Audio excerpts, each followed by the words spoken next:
Let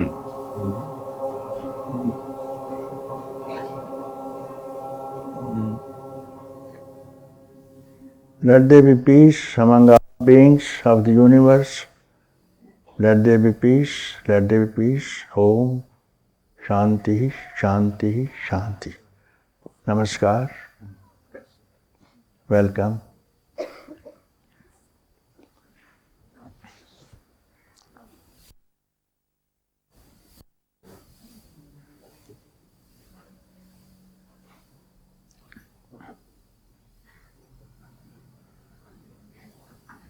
Renunciation. We are speaking about renunciation because freedom is not possible without renunciation. So say the sages. We cite another king who was very lucky to have a very wise queen also. And this queen, while a princess, had studied all the sutras, Vedantic sutras, Yoga sutras, and also Siddha Yoga.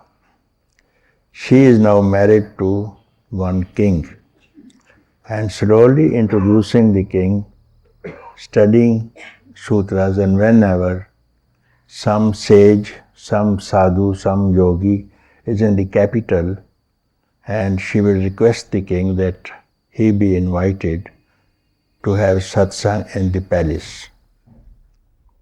So this went on for some years, and this queen was already enlightened queen, and she could not directly speak to the king because he was not ready, and giving any kind of instruction when someone is not in a receptive mood, it's very useless to speak about freedom, enlightenment to that person, like rain falling on the sands.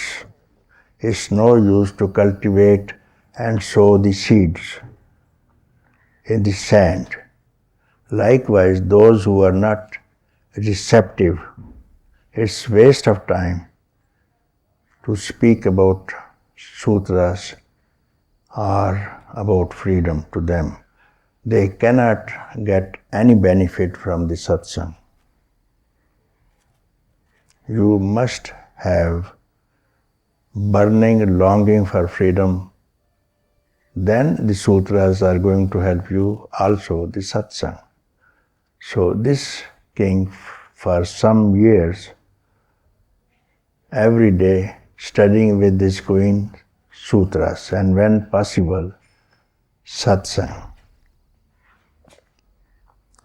So one day he decides with the queen, and queen is not speaking because he is not receptive. And also he is not listening to his own wife. And then he decides, one day, I have decided to renounce everything and search for freedom, and I hand over the kingdom to you and the ministers. In my absence, you have to look after the kingdom, and the ministers are very wise. You can very well govern this kingdom in my absence. So he leaves in the night. He has not informed the queen also, and he went away. So the queen already knew that he is always saying, I have to go to forest for freedom, so he has left. So next morning the king is not there, he has not gone to the court, and she told her ministers that the king has gone on a very special private visit. So in his absence, I will look after the kingdom. So this queen, now she knew some siddhis through the Siddha Yoga, and she could search where the king was. So, without disclosing him, he has known where the king is and what he is doing. He was in the deep forest, constructed a thatch hut, and meditating. So she would, at a distance, make a visit to this king, hermit, or her own husband, and will not disclose anything. And seeing, let him get involved into meditation. So about 3-4 months have passed, and now the king is now very ready to speak to. And she disguised herself as a yogi and appeared in front of him, and the king welcomed this guest and worshipped, and then asked, "Who are you?" And she gave some fake name to this sadhu. "You are doing very hard penance, and you have left the kingdom also. So you tell me all about your life so that I know before telling you something what you have to do." So king is very happy that this sadhu already knows about me. And then he said, "I am a king of this state. I have left this kingdom and I have a queen also. She is very wise. But I told her that I have to go and meditate and get freedom." And he told all about how he left and now he is here. So for a few hours the queen stayed with him and then left, also attending the court also and coming to spending 2, 3, 4 hours a day. So the king said, "I have come here and renounced everything." And this sadhu says, "What have you renounced?" He says, "Kingdom, my treasure, my queen, and now I am the forest." And he said, the sadhu says, "You have not renounced everything. There you are a king living in a palace, and here you are a yogi living in a forest. You are not changed. By renouncing kingdom, ministers and queen, you are not changed. So there is something else to be renounced that you have not done. So you have to renounce that." Now this king turned a yogi, says, "I will burn this hut." And few things that he had, kamandal or a water pot, stick, and the asan, deer skin, that he saved, and of course his robe also. And he burnt the whole hut. "Now I have renounced everything." And then this sadhu said, "By burning the hut, you are not changed, you have not renounced. Something else has to be changed that you have not done it." And then he said, "Of course, I have these things. I have yet a stick and the water pot And that also he threw into it and said, now I have renounced everything. Not yet, he says. There's no change in you. By doing this, you are not changed. When you left the kingdom and you turned a yogi, you are not changed. Now, by burning this hut and also the stick and also the water pot, you are not changed. You have to renounce something else. So he threw away his robes also. He is now naked. He hasn't got anything. And then again the sadhu said, that which had to be renounced has not been renounced. Then this hermit, now he found there's only one thing to be renounced, and that I have not done it. That I'm going to do, and he speaks to this sadhu. Now I throw myself into the fire to complete my renunciation. And the sadhu said, even then there will be no change. You have burnt everything, there is no change. And now you are going to burn this body, you will not change. Again, in proper circumstances, again you will get this body again.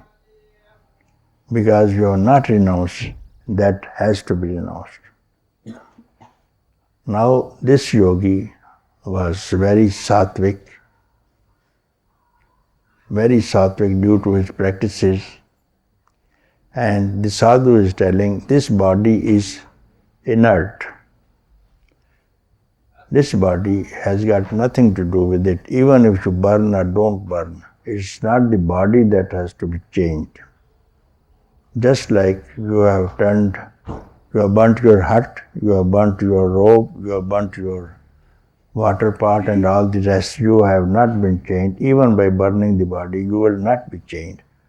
So that which had to be renounced, that you have not renounced. Now, this sadhu, now he thinks there is only one thing that I do not know what else to be done. So he requested, what else is left? You don't allow me to burn this body, what else I have to renounce? So this sadhu says, that which functions through the body, that energy, that was in a king, in a hermit, and that has burnt the hut and everything. So that has got nothing to do with these things, and you will not change unless you do it. So you are burning the body. Body is inert. So why you burn this body? Through the body, through this body, body is going to be an instrument through which you will earn freedom. So don't be foolish once again. By renouncing everything, you are not changed. By burning the body, you will not be changed. So what has to be renounced is only the mind. And that you did not do when you were a king. And your queen was telling you about it, and you called her a foolish woman. Even then you came, you didn't listen to her, and you came here, but you were not changed.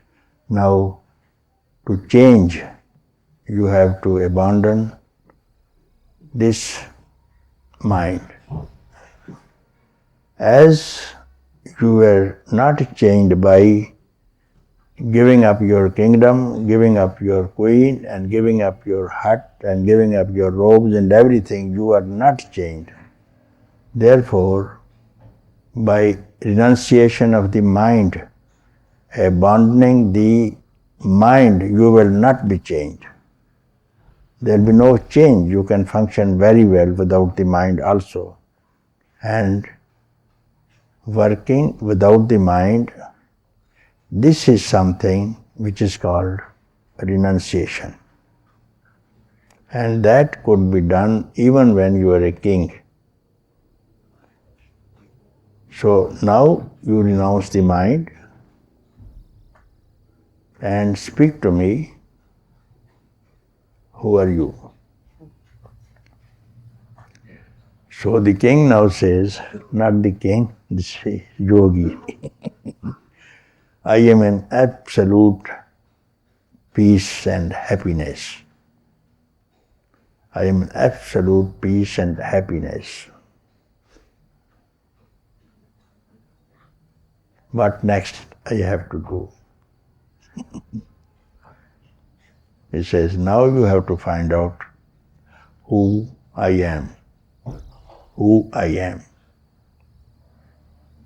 Then by doing this, you will know exactly who you have been and who you are, and you will not be changed. That energy, that self, that substratum is changeless. All the rest have changed. The king has been changed and became yogi, and hut is destroyed, everything is destroyed, and you are not changed like this. Even when the mind is gone, the senses are not functioning, this energy will function, and this energy is called consciousness. This emptiness is called emptiness, and in this emptiness, the Gautam, the Buddha, Siddhartha always abode in this thing. He found his permanent abode in this emptiness. So like this, you stay in this emptiness without the mind. And this is called consciousness. And this is another name of freedom, enlightenment, emancipation, and end of all sorrow, suffering. And here ends the cycle of birth and death. And this is called supreme state, which can be readily won here and now by simply renouncing the ego, that I am so and so, I am king, I am yogi, I have done this renunciation. So this is all what has to be done now itself. And you are free. You have not to plan this. You have not to plan through any meditation. You are already consciousness. You are already bliss. You are already existence. This is all you have to do. So renounce the mind. By renunciation of the mind, don't be afraid, because many people ask questions. Without this we cannot work. You try and see. Om.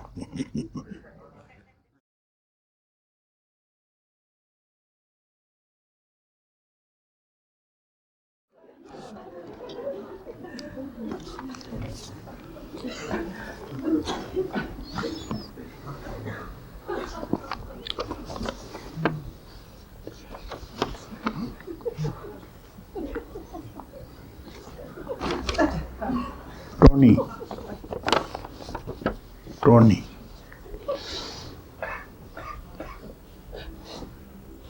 Tony used to be girls, you know.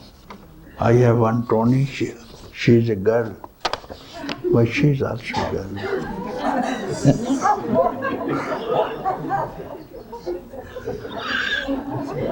Nickname.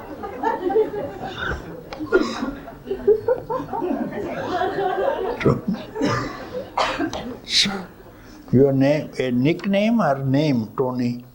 Is a nickname your parents call you? It's Anthony. Or name? The name is Anthony, but it's shortened to Tony. Tony.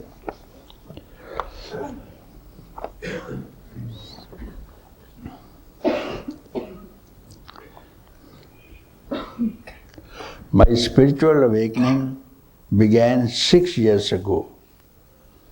After a prayer, my whole life and nature underwent a great change, inwardly and outwardly.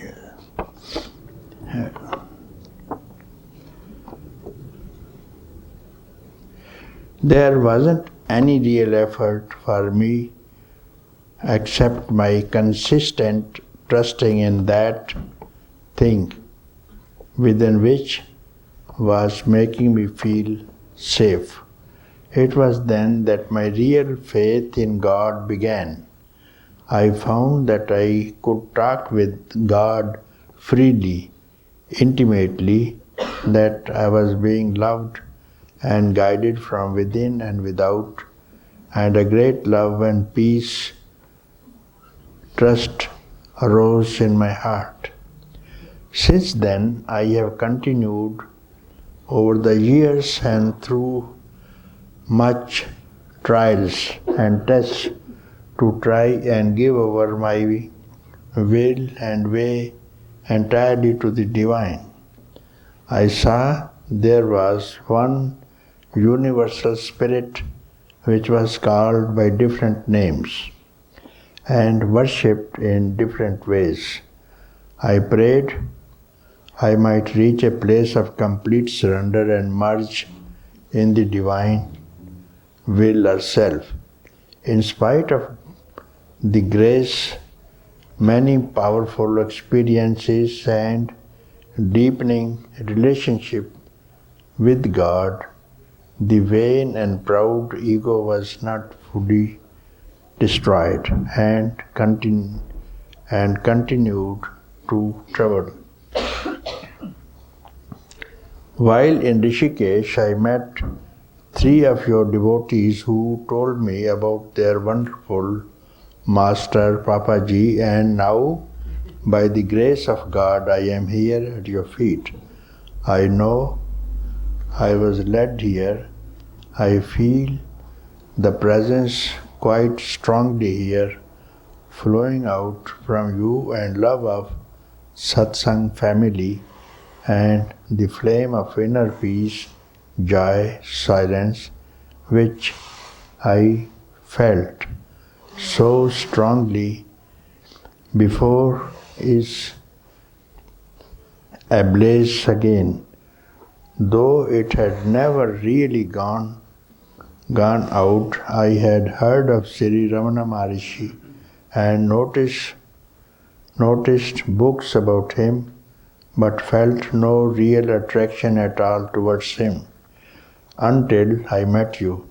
3 weeks ago, the path of self-inquiry was new to me, as my usual way of worship was self-surrender, and that felt natural to me.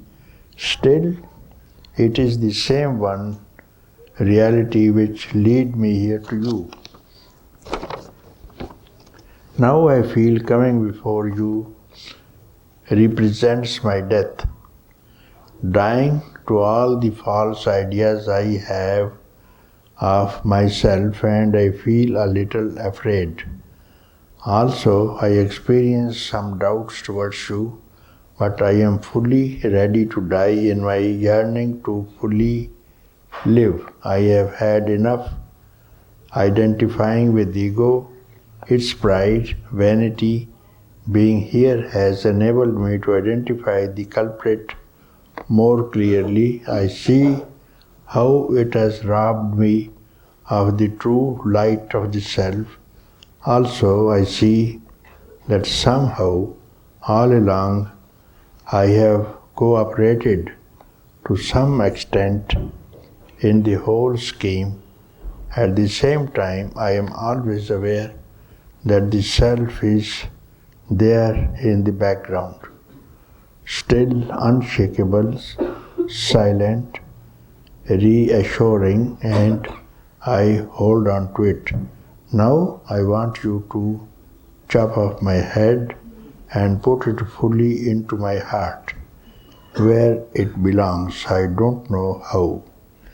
Pure, my motive is for seeking realization. I know that I want with all my heart to realize, live and abide in the true self.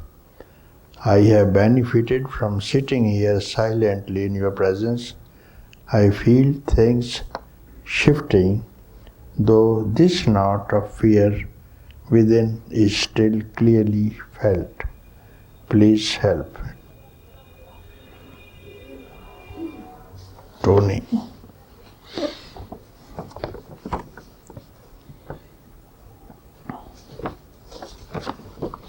As long as one has ego in him, I don't think he can succeed in any way.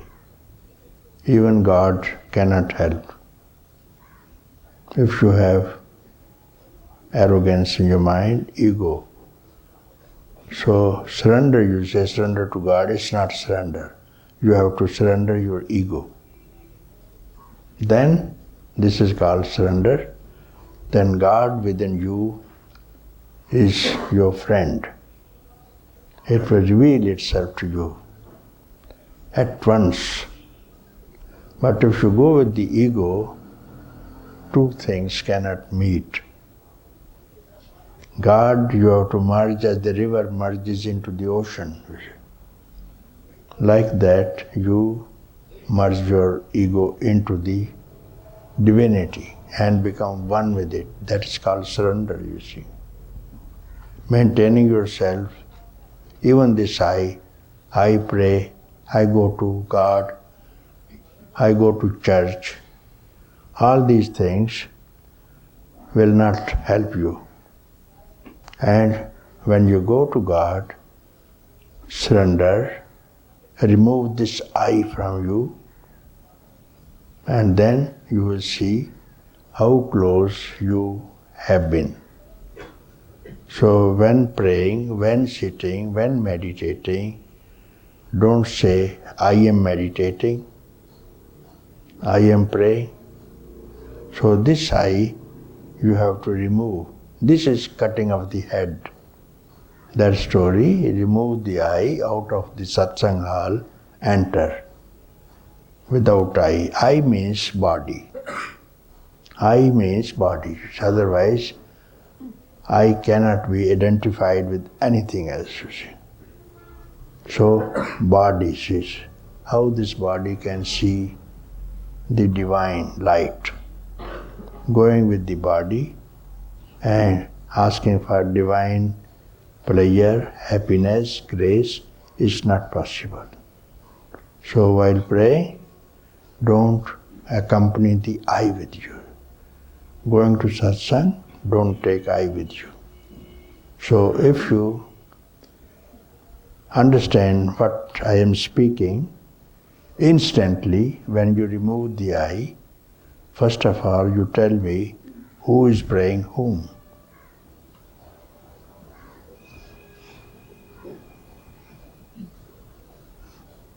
It is the I that has trouble. It is the I that causes suffering, you see. I suffer, you see. I am dying.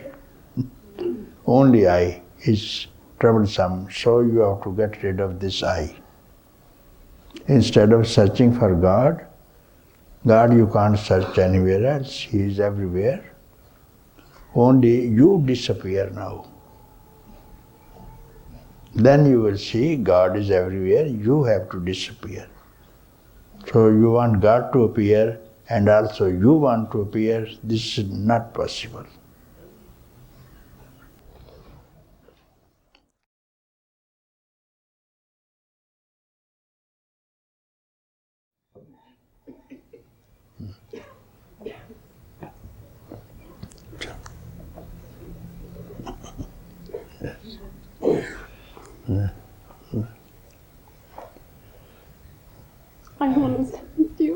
What? I want to thank you.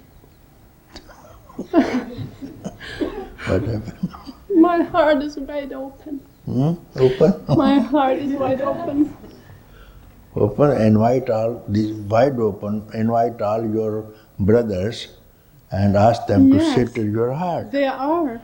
Already? They are.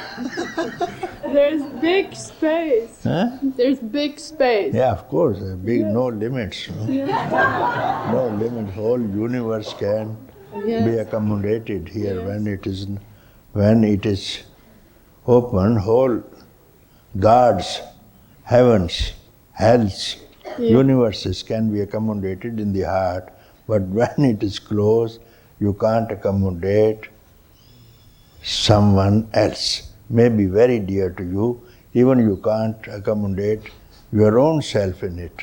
You want to kill yourself. There is a letter here, 2 letters. I want to kill myself, I want to suicide myself, I cannot live, I cannot open my heart. Quite some time, and you are here, I do not know you before, and you say, whose heart will not open in satsang? Whose heart will not open in satsang? Satsang means we go to satsang and our heart is open only for asking, but not to do anything. So most unfortunate are those people, those even coming to satsang are unhappy, miserable, suffering due to their karma. Due to their karma, and they have to suffer continuously up to the end of period, beginning to the end of time, no question of years, end of time, when the time will end. Again they will be reborn to suffer because what to do? They have committed some heinous crimes, and this is a reaction. Why should you avoid the reaction, you see? And this is a merit. Opening of the heart is a merit. You must have done good karmas, compassion to your own people and other beings. That is why you are here in satsang. And instantly, one word is quite enough in the satsang. Sitting quietly is quite enough. The heart opens. So it's no surprise to me.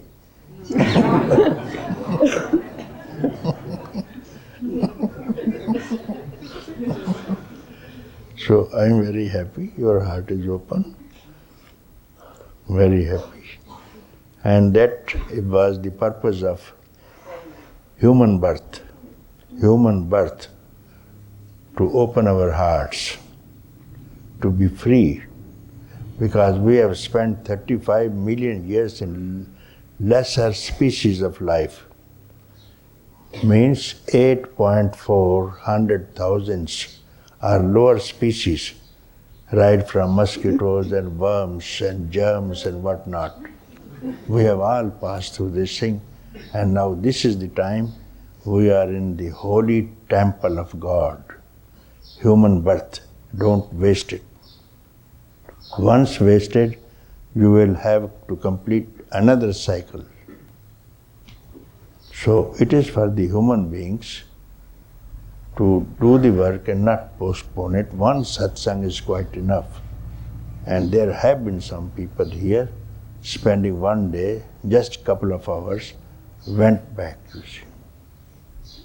So this depends upon you, how to attend the satsang, how to sit in satsang. Sitting in satsang doesn't mean you are thinking about fish market. Sitting in satsang means do not stir a single thought that is related to the past, nor to the future. This is satsang. All the rest is fish market. And you can know whatever you think about is simply smelling fishy about. You see? Yes. And if one fish is dead in the tank, the whole tank is smelling, isn't it? So take care. If there is any dead fish, bring it to my notice. If you can't do it yourself, and I have one expert here, seated here from Switzerland, you see, he can pick up and throw away the dead fish so that it doesn't smell.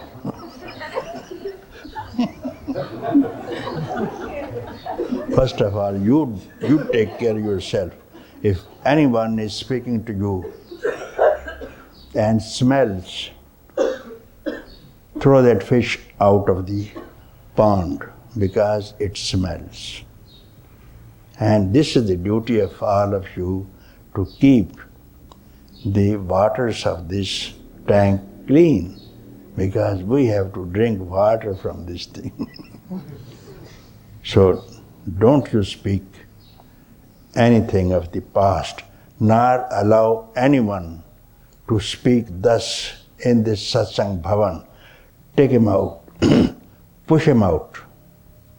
Don't allow him to occupy one seat, because we are getting more numbers here from all over the world and we have less accommodation.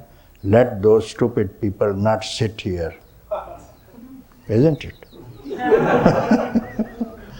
Anyway, I will take care of you. If you are so generous, I am not so. I will not allow satsang to be spoiled. Anyway, it has to be absolutely pure, immortal, because we are going to win. From this satsang, we are going to win freedom. So, see that it is not polluted. Don't have any gossip also here. No more talking. So, if you talk to your friends about freedom, about each other's experience, that can be admitted. But no foul talk has to be transacted here.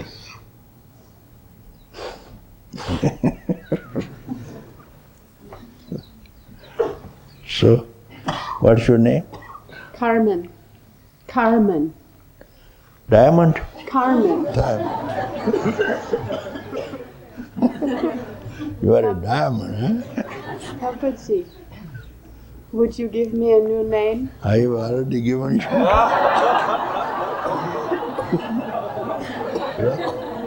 No, diamond I called you because I didn't hear the other name. Yeah, diamond means Ratna. Ratna in Sanskrit is called, diamond is called Ratna in Sanskrit. So your name can be very well fitting when the heart is open. Ratna. You can Ratna? know. Yeah, you can spell it, you see. Ratna. Yeah, Ratna.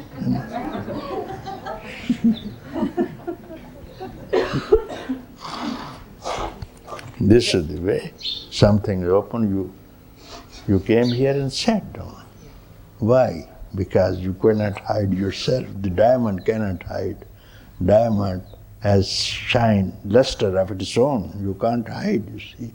When the heart opens, just like diamond, you need not see through your torch or a candle. It has its own luster, you see, as the sun. Do you need a candle to see the sun? No, it's light itself. Yeah. So when it will rise from within you, you will know it very well. Now my heart is open, in the heart is situated the most precious Kohinoor, the diamond.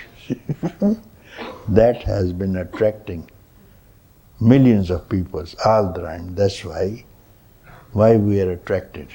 Why we are attracted? We do not know what is the attraction.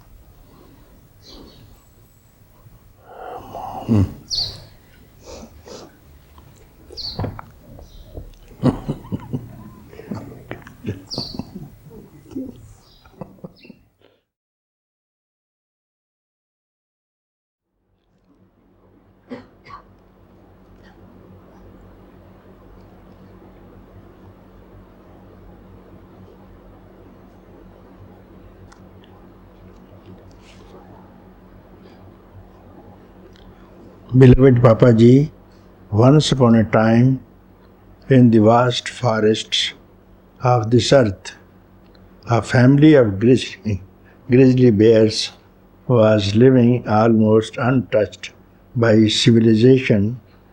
The sky was their shelter. The father, the mother, grizzly bears were the absolute rulers of that green kingdom. Especially, the father was feared and respected by every living being around. It had the heart and laughter of a child. But his hits were deadly. One day, a smallest of the grizzly bear children went all alone into the wild forest for hunting, and in the evening he returned home with a sad face. He went straight to the mother grizzly. "Mom," he asked, "am I a panda bear?" The mother answered, "No, my son. You are a grizzly bear." There was silence for some time. "Mom," it echoed in the wilderness, "am I a teddy bear?" "No, my dear child, you are a grizzly bear."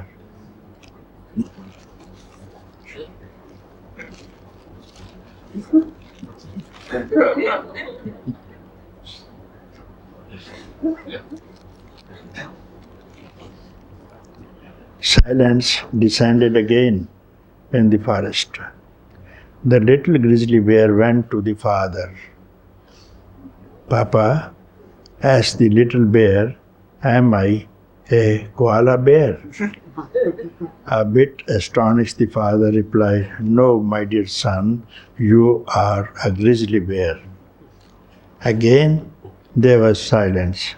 Now the little one took all his courage and asked again, "Papaji, maybe I am a teddy bear?" "No." Papaji rose up in all his impressive might, penetrating the little bear's eyes, and replied with thundering voice, "My son, you are a grizzly bear, pride of our father, the nightmare of every photo safari, the future king of this endless forest, the terror of your enemies, the fearless leader of the grizzly bear's clan." But Papaji screamed, the little grizzly bear, "I am afraid out there." Beloved Master, your son sits at your feet, asking your help to dispense this fear and whatever keeps me away from myself. In deep love and gratitude, Johannes. Who is Johannes? Come here.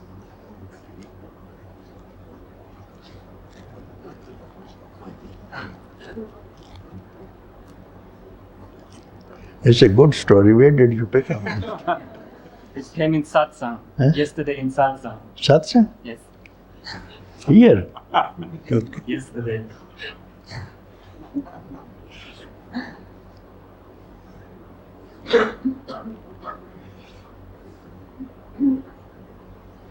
But this satsang has no panda bears, no koala bears, and no teddy bears. They're all tigers. Even the bears will run away from the tigers, you see, even from the cub of the tigers. So satsang, this is not the satsang story. I will give you the satsang story.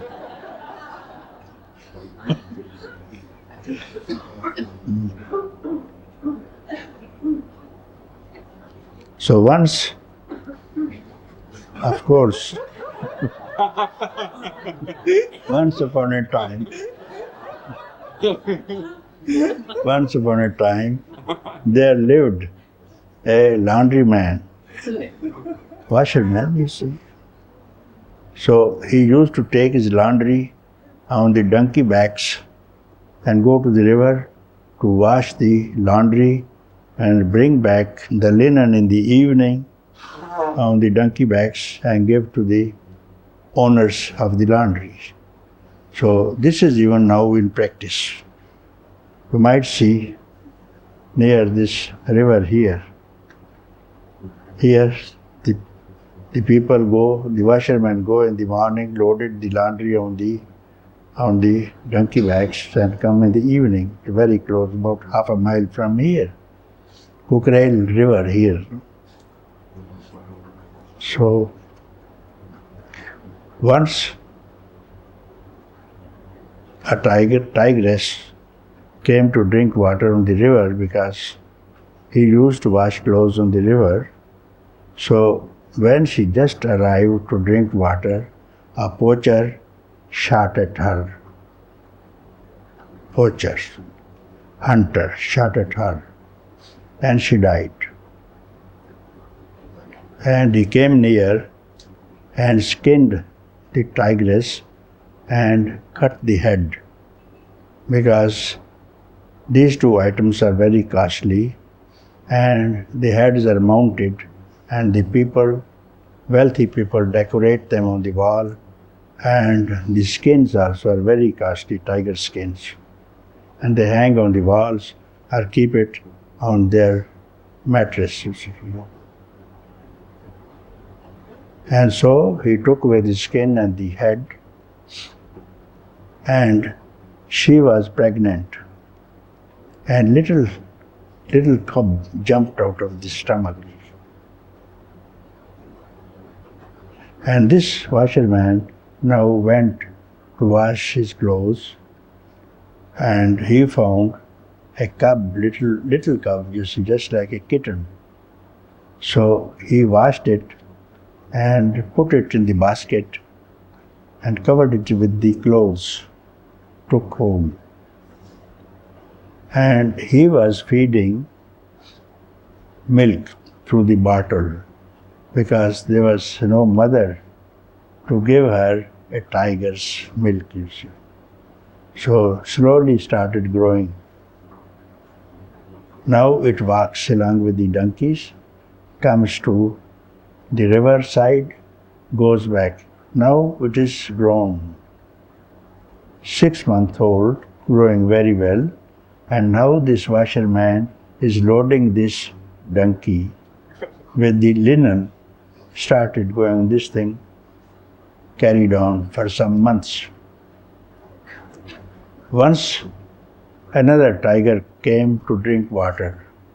So he saw this donkey, tiger donkey you may call, was grazing grass along with the other donkeys. So he was amazed. He says, am I looking correctly? My eyesight is good. This is a tiger and eating grass with the donkeys, while the donkey is the food of the tiger. I can't understand. So just to remove his confusion, he goes towards it, and everybody ran away. The donkeys ran away, along with this tiger donkey also ran away. So this tiger went, caught hold of the neck of this donkey. All the donkey fled away, but he was caught. He asked him, who are you? says, I am a donkey. Isn't it, Papaji? I am a donkey. He said, no, you are a tiger. No, sir, don't deceive me, don't cheat me. Because my brothers and sisters will be waiting for me. They have ran away, but they are waiting for me. I have to join them. He says, no, you are very foolish. So he didn't listen to them. Even he says, I am a donkey. He didn't listen. I have my family, my sisters, my brothers, and we live for many months together. Please leave me. Don't torture me.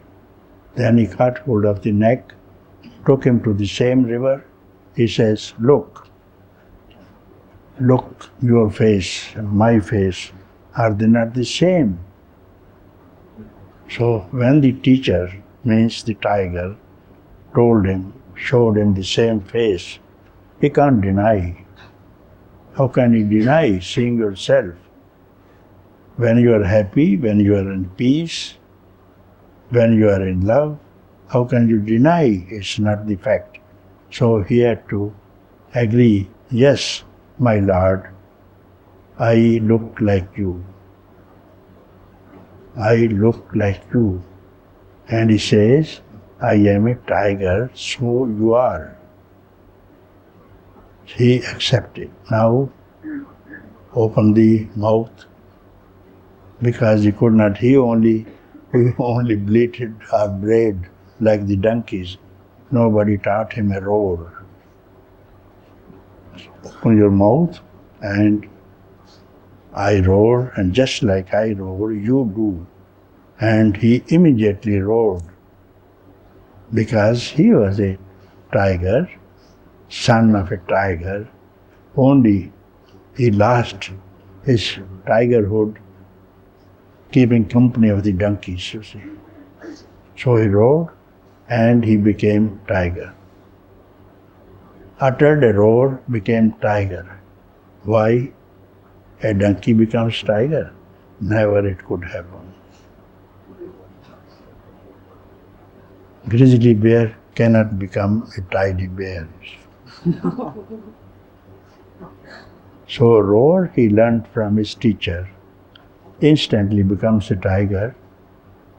He was actually a tiger itself, but with the society, with the company of the donkeys, he became donkeys.